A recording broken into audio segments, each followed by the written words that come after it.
Hi guys, কেমন আছো তোমরা সবাই? এখন আমি তোমাদের সাথে the frog Korean drummer episode 5 explain করতে যাচ্ছি। তো চলো শুরু করা যাক। এপিসোডের শুরুতে আমরা গত পর্বের দুর্ঘটনার সিনটি দেখতে পাই। আসলে এটাকে দুর্ঘটনা বলা যায় না, কেননা সংহা ইচ্ছে করে এটা এমনটা ঘটায়। এরপর আমরা জিওনকে হসপিটালে দেখি। সেখানে দেখা যায় সংহা প্রত্যেকটা বেডের পর্দা সরিয়ে তাকে খুঁজছে। জিওন পর্দার পেছনে স্যালাইনের স্ট্যান্ড নিয়ে দাঁড়িয়ে থাকে। এমন সময় সেখানে পর্দা সরিয়ে কেউ আসে। জিওন তাকে আঘাত করতেই গেছিল, এমন সময় সে লক্ষ্য করলো একটা আপনার সংখ্যা নয় বরং একটা নার্স। এর পরের সিনে দেখা যায় জিওন তার মোটেলে আসে। সেখানে সে সংহাকে বলে সে কি তার ব্যাগ নিচ্ছে নাকি। তখন সংহা তাকে বলে যে সে ব্যাগটা ফেলে দিচ্ছে। গত এপিসোডে আমরা দেখেছি ওই ব্যাগটাতে ফুটেজ ও রেকর্ডিং ছিল। পরে দেখা যায় মোটেলে ওই একটা ফ্যামিলি আসে যারা মোটেলটি বুকিং করেছিল। তখন মোটেলে জিওন ছিল না। সংহা জিওনকে কল দিলেও জিওন কল ধরে না। পুলিশ সংহার কাছে বুকিং এর কাগজপত্র দেখতে চায়। পরবর্তীতে দেখা যায় সংহা তার পেইন্টিং গুলা সহ ব্যাগ নিয়ে জিওনের রুমে যায় আর বারবার জিওনকে কল করে, কিন্তু জিওন কল ধরে না। পরে দেখা যায় নতুন গেস্ট কল দিলে জিওন সেই কল ধরে। এটা দেখতে পেয়ে সংহা তার থেকে ফোন নিয়ে কথা বলতে গেলে জিওন কল কেটে দেয়। এখন আমরা একটা ফ্ল্যাশব্যাক দেখি যেখানে জিওনের সাথে একটা লোকের সাথে কথা বলতেছিল। তাদের কথোপকথন থেকে দেখা যায় জিওন লোকটির সাথে গেস্ট নিয়ে কথা বলছিল। এক পর্যায়ে লোকটির মুখ থেকে নতুন গেস্টের কথা শুনে তার মাথায় একটা চিন্তা আসে এবং সে সেই চিন্তা অনুযায়ী সংহাকে সরাতে নতুন গেস্ট পাঠায়।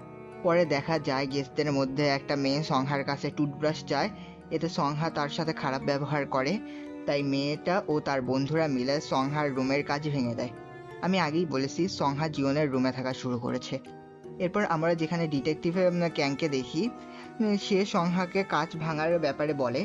এরপরে সিন পরিবর্তন হয়। আমরা দেখি নতুন গেস্ট এসেছে ও সংহা তাদের চাবি দেয় না, তাই গেস্টরা জিওনকে কল করে। জিওন মোটেলে আসে।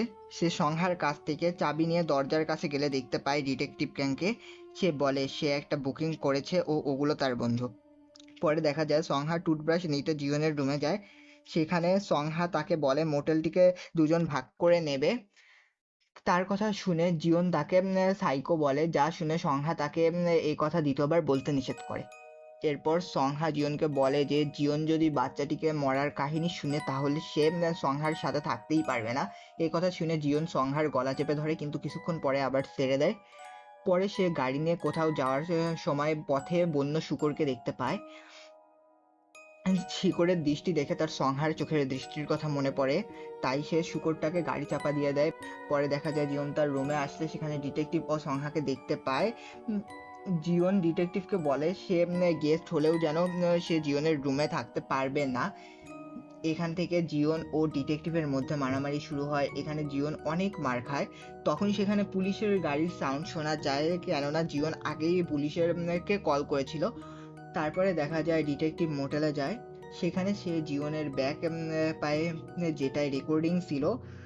সে সেই ব্যাগ নিয়ে রাস্তা দিয়ে দৌড়ায় যাওয়ার সময় দেখতে পায় তার সামনে সংহা গাড়ি নিয়ে দাঁড়িয়েছিল। এরপরের দিনে এরপরে সিন পরিবর্তন হয়। দেখা যায় সংহা জিওনকে কল করেছে। জিওন তাকে বলে যে সে মোটেলটি বিক্রি করে দিবে। এভাবেই এপিসোড 5 শেষ হয়। তো বন্ধুরা, কেমন লাগলো এপিসোড 5-এর কাহিনী? নেক্সট এপিসোডের এক্সপ্লেনেশন শুনতে আমাদের চ্যানেলটাকে লাইক সাবস্ক্রাইব করে পাশে থাকুন। তো বন্ধুরা, ধন্যবাদ সবাইকে।